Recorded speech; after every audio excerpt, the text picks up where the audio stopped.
Salut mes chers élèves, les abonnés à ma chaîne Labo des SVT. Bienvenue à cette séance qui est consacrée à la séquence de l'absorption intestinale. Chapitre de la digestion et de l'absorption. Unité des fonctions de nutrition. Programme de la troisième année collégiale, parcours international, option français. J'attends vos observations pour améliorer ces productions pédagogiques, comme je vous invite à vous abonner à ma chaîne Labo des SVT.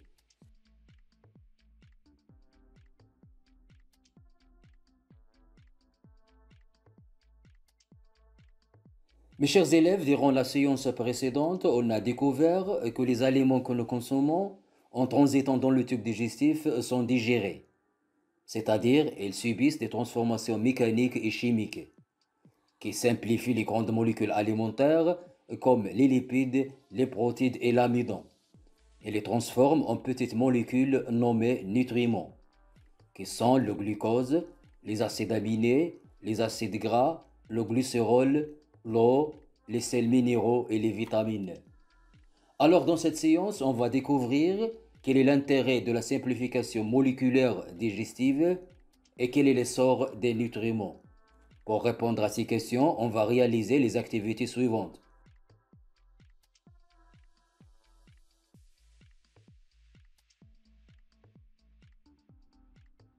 On va découvrir tout d'abord quel est l'intérêt de la simplification moléculaire digestive, en analysant l'expérience de la sélectivité membranaire ou l'expérience couramment appelée expérience du papier de cellophane.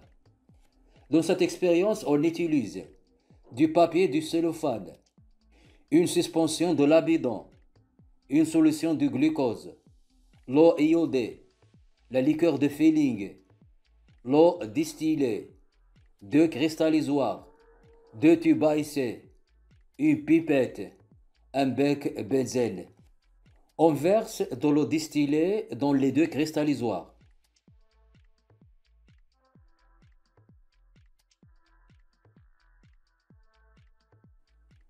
Puis on pose deux morceaux du papier de cellophane sur l'eau distillée dans les deux cristallisoires.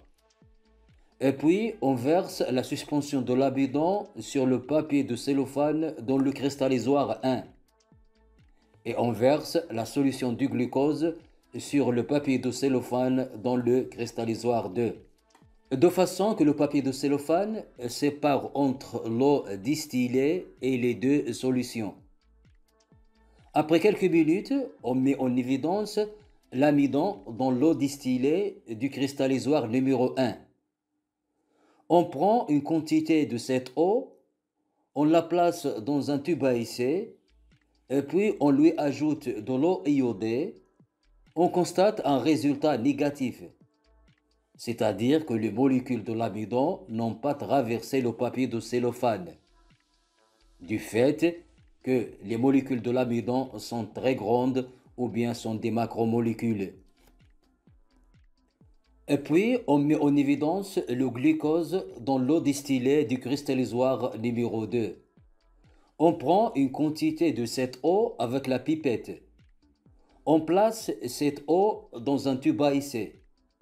Et puis, on lui ajoute de la liqueur de Fehling. Et on porte à ébullition. On constate un résultat positif, c'est-à-dire que les molécules du glucose ont traversé le papier de cellophane vers l'eau distillée, du fait que les molécules du glucose sont de petites molécules qui sont capables de traverser le papier de cellophane. Mes chers élèves, le glucose représente les nutriments qui sont dans l'intestin grêle. Le papier de cellophane représente l'épithélium intestinal qui sépare les nutriments du sang. Donc, comme conclusion, l'intérêt de la simplification moléculaire digestive pour rendre les macromolécules alimentaires capables de traverser l'épithélium intestinal vers le sang. Le passage des nutriments de la cavité intestinale vers le sang est nommé l'absorption intestinale. Mes chers élèves, pour s'assurer que l'absorption se fait au niveau de l'intestin grêle, On introduit une sonde qui mesure le taux des nutriments le long du tube digestif.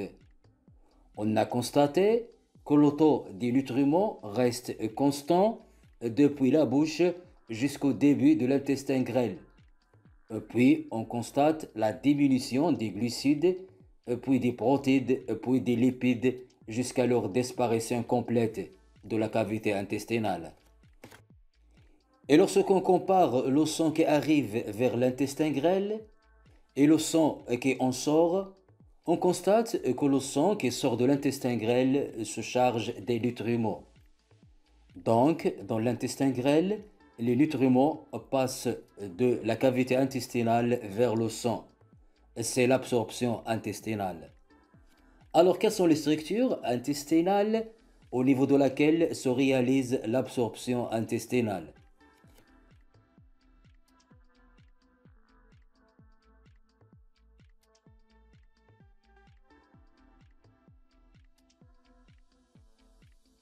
Mes chers élèves, l'endoscopie de la cavité intestinale révèle que la paroi intestinale porte des centaines de replis.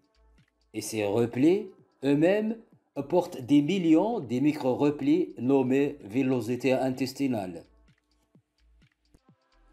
Alors que l'observation d'une coupe dans l'intestin grêle montre que chaque villosité intestinale est constituée d'un épithélium très mince constitué par une couche de cellules qui entoure des capillaires sanguins et un vaisseau lymphatique. Donc, l'épithélium intestinal sépare les nutriments du sang. Les nutriments sont représentés dans cette simulation par des points de diverses couleurs et qui traversent l'épithélium intestinal vers le sang. Cette animation montre que les nutriments traversent l'épithélium intestinal pour accéder dans le sang ou dans la lymphe. En effet, le glucose, les acides aminés, les vitamines et l'eau passent vers le sang, alors que les acides gras et le glycérol passent vers la lymphe. Donc, les structures responsables de l'absorption intestinale sont les villosités intestinales. Mes chers élèves, comme on a avancé, la face interne de l'intestin grêle est tapissée de centaines de replis. Et ces replis portent des billions de villosités intestinales.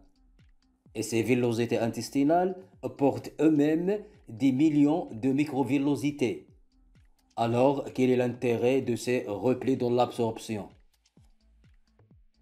Mes chers élèves, lorsqu'on compare la surface externe et la surface interne de l'intestin grêle, en réalisant une coupe longitudinale dans l'intestin grêle, on constate que la surface interne de l'intestin grêle est 600 fois plus grande que la surface externe, du fait que la face interne porte des replis, des villosités et des microvillosités qui augmentent la surface interne de l'intestin grêle.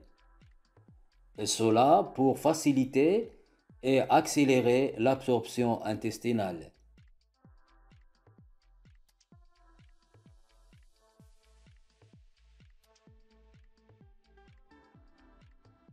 Mes chers élèves, on est arrivé à la fin de cette séance. J'attends vos observations pour améliorer ces productions pédagogiques. Comme je vous invite à vous abonner à ma chaîne Labo des SVT. Merci et au revoir.